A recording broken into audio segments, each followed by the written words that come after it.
गाजीपुर के मऊ कोर्ट द्वारा hate speech मामले में अब्बास अंसारी को सजा सुनाए जाने के बाद इस पर अब राजनीतिक प्रतिक्रियाएं भी आने लगी हैं। पूर्व विधायक स्वर्गीय कृष्णानंद राय के पुत्र पीयूष राय ने अब्बास अंसारी की हेट स्पीच को उनकी विक्षिप्त मानसिकता का प्रतीक भी बताया है। उन्होंने कोर्ट के फैसले का स्वागत करते हुए कहा कि यह स्पष्ट संदेश देता है कि किसी भी राजनीतिक या सामाजिक व्यक्ति को अपने भाषण और बयानों में संयम बरतना चाहिए। पीयूष राय ने मुख्यमंत्री योगी आदित्यनाथ की सराहना करते हुए कहा कि उन्होंने प्रदेश में कानून व्यवस्था को सशक्त किया है। अब कोई ना कानून से खिलवाड़ कर सकता है और ना ही किसी गवाह को डरा धमका सकता है। उन्होंने मऊ उपचुनाव को लेकर कहा कि भाजपा उम्मीदवार को समर्थन देंगे और कंधे से कंधा मिलाकर उन्हें जिताने का प्रयास भी करेंगे। साथ ही उन्होंने ये भी जोड़ा कि उनका परिवार वर्षों से आतंकियों के खिलाफ संघर्ष करता आ रहा है और आगे भी करता रहेगा। कल अब्बास अंसारी को सजा सुनाई गई और इस संस्था भी खारिज कर दी गई,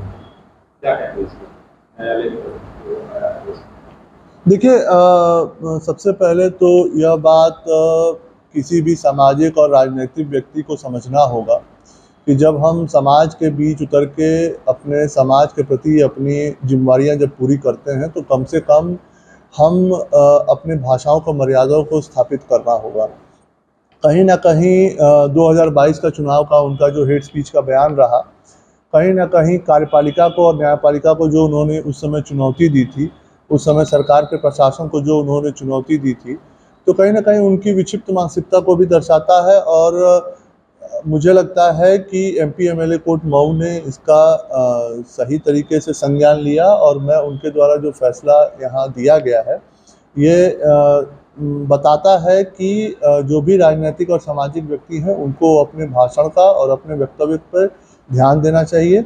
और मैं एक चीज़ का और मानता हूं कि जो आदरणीय प्रधानमंत्री जी एवं आदरणीय अमित शाह जी ने जो सपना उत्तर प्रदेश के माध्यम से विकसित भारत का देखा था, आज पूज्य महाराज योगी आदित्यनाथ जी के सरकार में जो अपराधियों के और अपराध के खिलाफ जीरो टॉलरेंस की नीति बनी,